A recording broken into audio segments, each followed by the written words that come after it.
बिस्मिल्लाहिर्रहमानिर्रहीम। अस्सलाम वालेकुम dear students, welcome to Multi Leads Academy. Dear student, आज का जो हमारा टॉपिक ऑफ डिस्कशन है वो somatic and autonomic nervous system के हवाले से है। तो डियर स्टूडेंट, यहाँ लिखा हुआ हमारी किताब में the motor portion of the peripheral nervous system is सब डिवाइडेड इनटू टू पार्ट्स। आपका जो पेरिफेरल नर्वस सिस्टम है, आपको पता है कि आपके स्पाइनल कोड से या फिर आपके ब्रेन से कुछ नर्व्स निकलती हैं। ठीक है डियर स्टूडेंट, तो उन नर्व्स में से कुछ सेंसरी नर्व्स होती हैं और कुछ मोटर नर्व्स होती हैं। जो मोटर पोर्शन होता है हमारा, वो पेरिफेरल नर्वस सिस्टम का, वो सब डिवाइडेड होता है दो हिस्सों में। एक होता है सोमेटिक नर्वस सिस्टम और दूसरा आता है आपका ऑटोनोमिक नर्वस सिस्टम। तो सोमेटिक नर्वस सिस्टम को डिस्कस करते हैं dear students. Somatic nervous system is often considered voluntarily. ये वॉलंटरी, अच्छा वॉलंटरी से क्या मुराद है कि ये नर्वस सिस्टम, ये जो भी एक्टिविटीज़ होती हैं वो हमारी विल के मुताबिक ही होती हैं। ठीक है, because it is subjected to conscious controls. तो इसका जो ताल्लुक होता है डियर स्टूडेंट, तो शऊरी जो कंट्रोल होता है ये उसके ताबे काम करता है। ठीक है, now its neurons stimulate the skeletal muscles of the body to contract in response to conscious commands. अच्छा, तो डियर स्टूडेंट, इसमें क्या होता है कि जो न्यूरॉन्स होते हैं वो स्टिमुलेट करते हैं स्केलेटल मसल्स को बॉडी के अंदर कॉन्ट्रैक्ट होने के लिए, ताकि कोई कॉन्शियस रिस्पॉन्स दे सकें, जो वो रिस्पॉन्स जो हमारे विल के मुताबिक हो। जैसे मैं यहाँ पर अभी बातें कर रहा हूँ, अभी पेन से मुख्तलिफ यहाँ पर जो है लेक्चर रिकॉर्ड कर रहा हूँ। ठीक है, तो वगैरह वगैरह। ओके, तो आगे देखें और भी लिखा हुआ है कि as a part of reflexes. तो ये जो पेरिफेरल नर्वस सिस्टम रिफ्लेक्सिस का पार्ट होने के नाते they do not require conscious controls. ये कॉन्शियस कंट्रोल को रिक्वायर नहीं करते, मीन्स कॉन्शियस कंट्रोल इन पर नहीं होता, मीन्स ये रिफ्लेक्सिस में भी काम करते हैं ऑटोमेटिक नर्वस सिस्टम। ठीक, ऑटोनोमिक नर्वस सिस्टम में आपके the autonomic nervous system convey signals, ये सिग्नल को कन्वर्ट करता है दैट रेगुलेट इंटरनल एनवायरनमेंट, जो कि हमारे इंटरनल एनवायरनमेंट को कंट्रोल करता है by controlling smooth and cardiac muscles. हमारे जिस्म के अंदर स्मूथ और कार्डियक मसल पाए जाते हैं, तो ये उनका कनेक्शन उनके साथ होता है। And the organs of gastro intestinal tract, हमारा जो स्टमक होता है, हमारे इंटेस्टाइन जो भी हमारे खाने वाली जो नाली है जिसमें आपके food pipe, stomach, small intestine, large वगैरह वगैरह आ जाए, तो ये इनको कंट्रोल करता है। उनकी मूवमेंट्स को, रिथमिक पेरिस्टाल्सिस जो होती है उनको कंट्रोल करता है। कार्डियोवास्कुलर जो हार्ट बीट आपकी होती है उसको कंट्रोल करते हैं। एक्सक्रेटरी जो सिस्टम होता है, एंडोक्राइन सिस्टम होता है। So this control is generally involuntary, तो ये हमारे इख्तियार में नहीं होते जी स्टूडेंट। देखिए, दिल की धड़कन हम नहीं रोक सकते। ठीक है, खाना हमारा डाइजेस्ट खुद ब खुद हो रहा है। ठीक है, तो ये ऑटोनोमिक नर्वस सिस्टम में आ जाते हैं। Now the autonomic nervous system consist of two sub divisions. ये दो सब डिविजन्स पर होता है, anatomically and physiologically and chemically distinguishable. ये काम के हवाले से, अपना बनावट के लिहाज से और केमिकल के लिहाज से इनमें फ़र्क हम जाहिर कर सकते हैं। ठीक है, तो the sympathetic and parasympathetic division, तो ये कौन सी, एक सिंपैथेटिक है, दूसरी पैरासिम्पैथेटिक डिवीजन है। ठीक है, अब सिंपैथेटिक को डिस्कस कर लें।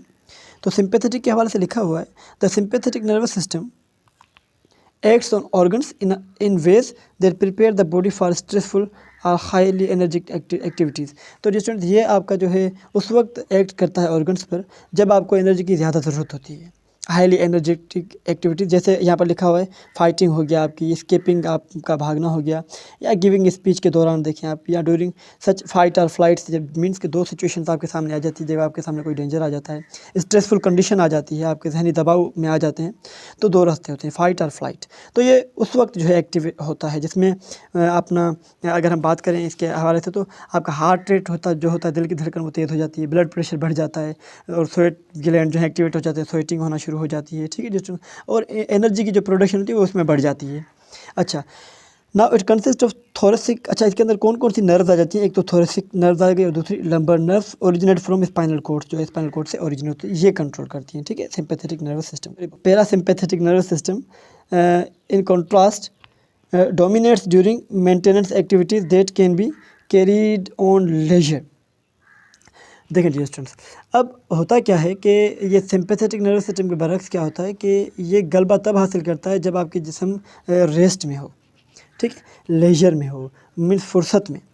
ठीक है डियर स्टूडेंट्स, तो उस वक्त ये क्या करता है, ये एक्टिवेट रहता है।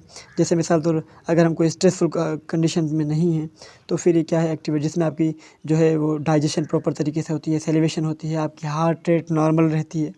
ठीक है, often called rest and remuneration, जैसे ये रेस्ट, या आप इसे रेस्ट एंड डाइजेस्ट भी कह सकते हैं। ठीक है, तो अंडर इट्स कंट्रोल, इसके जो कंट्रोल के ताबे क्या होता है, digestive track becomes active, digestion proper तरीके से हो रही होती है, हार्ट रेट जो है वो स्लो रहता है, and air passages in lungs constrict हो जाती हैं dear students. It consist of cranial nerves from the brain, ठीक है, and sacral nerve from spinal chords.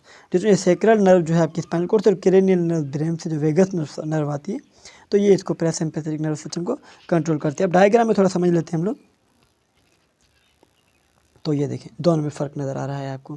Sympathetic यहाँ पर क्या कर रहा है, जैसे ये आपको पता है कि फाइट और फ्लाइट के टाइम पर प्यूपिल जो होती है वो डायलेट हो जाती है, बढ़ जाए, ताकि ज़्यादा से ज़्यादा अंदर रोशनी जा सके और आपकी नज़र विजन जो है वो तेज़ हो सके, ताकि आप उस डेंजर को अच्छी तरह से हल कर सकें, उसका मुकाबला कर सकें, ठीक है।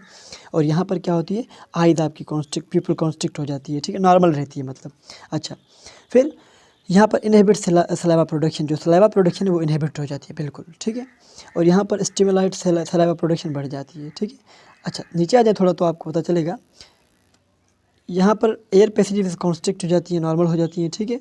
एक मिनट ये स्टूडेंट, ओके,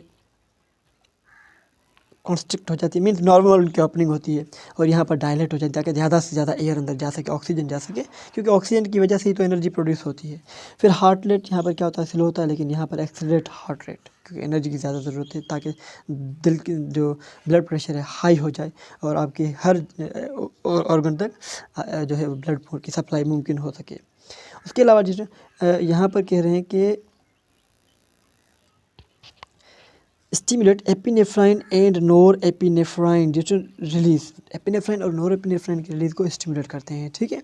क्यों? क्योंकि ये जो हार्मोन्स होते हैं ये फाइट और फ्लाइट के टाइम पर ही सीक्रेट होते हैं। अच्छा, यहाँ पर क्या होता है, स्टिमुलेट होता है पेनक्रियाज, इंटेस्टाइन, ये नॉर्मल तरीके से काम करते रहते हैं। और यहाँ पर ग्लूकोज जो है वो रिलीज़ हो जाती है डिस्टेंस, ठीक है। नाउ अच्छा, यहाँ पर लिखा हुआ है इनहिबिट्स क्या हो जाती हैं, स्टमक की जो एक्टिविटी है, पेनक्रियाज एंड इंटेस्टाइन, ये बिल्कुल बंद हो जाती हैं, क्योंकि इनको तवानाई की ज़रूरत होती है। तो तवानाई तो बचानी होती है सिंपैथेटिक नर्वस सिस्टम में जब काम कर रहा होता है, तो ये इनकी एक्टिविटीज़ बंद कर दी जाती हैं, ठीक है। फिर यहाँ पर यूरिनेशन जो है पैरासिम्पैथेटिक स्टिमुलेट होती रहती है, लेकिन यहाँ पर इनहिबिट हो जाती है। कभी आपके सामने अगर खतरा आता है तो आप सोचिए क्या होता है, आपका यूरिन वगैरह आप सब भूल जाते हैं, ठीक है। तो अब थोड़ा नीचे आ जाएँ, तो यहाँ पर देखिए स्टूडेंट, ये प्रोमोट करता है इरेक्शंस ऑफ जेनिटल्स, और यहाँ पर जो है promote ejaculations of and vaginal contractions, ठीक है। तो ये था आज का हमारा शॉर्ट सा लेक्चर अबाउट सोमेटिक एंड अपना ऑटोनोमिक नर्वस सिस्टम के हवाले से। मिलते हैं अगले लेक्चर में, तब तक अपना ख्याल रखिएगा।